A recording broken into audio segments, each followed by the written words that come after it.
জেলা যদি একটু একটু চিন্তা করতাম, এই যে আজকালকার ছেলেমেয়েরা ইনক্লাব অন্যদিকের ভাষা, যারা আমাদের ভাষা কেড়ে নিতে চেয়েছিল, এখন এটা নিয়ে আমাদের young generation gen Z they proud of it. আমার ব্লিডিং হয়। আমি নিজেকে একবারে মাথার চুল থেকে পা পর্যন্ত আমি ন্যাশনালিস্ট মনে করি। সেই জন্য মুক্তিযুদ্ধে গেছিলাম জীবন দেওয়ার জন্য, না গেলেও চলতো। ছাত্র জীবনে রোমান্টিসিজমে ভুগতাম, লেফট পলিটিক্স করছি, নক্সালাইট হয়েছি সমাজ পরিবর্তনের জন্য। কিন্তু সমাজ যে উল্টো দিকে হাঁটে এখন দেখতেছি আর কি, ইনক্লাব, তার আরো কি সব নতুন ওয়ার্ড পাচ্ছি আমি, যেটা নাকি বাংলার সাথে কোনো সম্পর্কই নেই, যেটা নাকি বাংলাকে ঠেকিয়ে দেওয়ার জন্য ব্যবহার করা হতো। আজকে সেটাই আমাদের ভাষা হয়ে গেছে, আমাদের ছেলেদের ভাষা হয়ে গেছে। It is the failure of the teacher.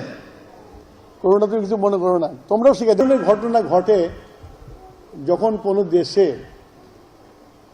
একটা ফ্যাসিজম চলে, ডিক্টেটরশিপ চলে, তখন একটা ভ্যাকুয়াম সৃষ্টি হয়, যখন পলিটিক্যাল স্পেস না দেওয়া হয়।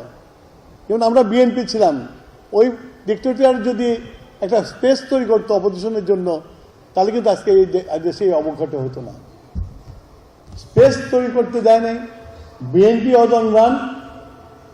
আর যারা নাকি উগ্রপন্থী, এক্সট্রিম রাইট, তাদের কিন্তু এক্সেস থাকে প্রত্যেকটা বাড়িতে ঢোকার।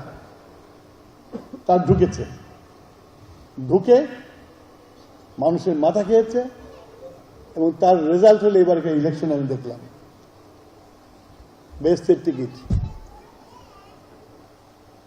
ইট ওয়াজ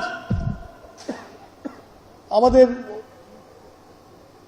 অশিক্ষিত অর্ধশিক্ষিত মা বোনের মধ্যে ওয়ার্ক করেছে এটা, যে বিলিভ ইন ইট।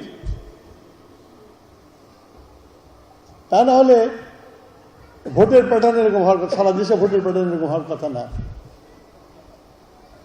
আমি এখন এই ভাষা দিবসে শুধু যে প্রোগ্রাম করলাম, কালচারাল প্রোগ্রাম করলাম, এটা করলে কিন্তু হবে না। আমরা কিন্তু রিয়াল থ্রেটের মধ্যে আছি।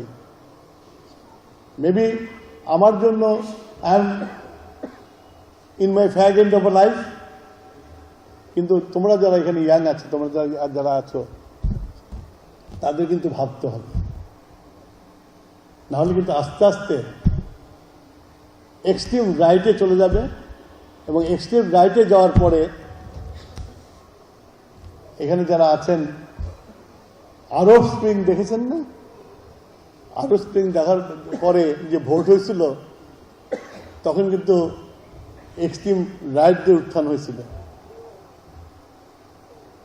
তারপরে না ইজিপ্টে কু করে সিসি এসে ওটাকে ব্যালেন্স করছে। কিন্তু আমার দেশে কু করার মতো অবস্থা আছে কিনা সন্দেহ আছে আমার। সুতরাং আপনাদেরকে পড়তে পারি, দিস ইজ দ্য টাইম। এই যে গণতন্ত্র হয়েছে, আমরা গণতন্ত্রের পথে হাঁটছি, বাট নেক্সট 5 years পরে কি হবে you don't know, I don't know. বাংলাকে যদি ধারণ করতে হয়, বাংলাকে যদি আমার মায়ের ভাষা বলতে হয়, তাহলে ইনকলাব জিন্দাবাদ চলবে।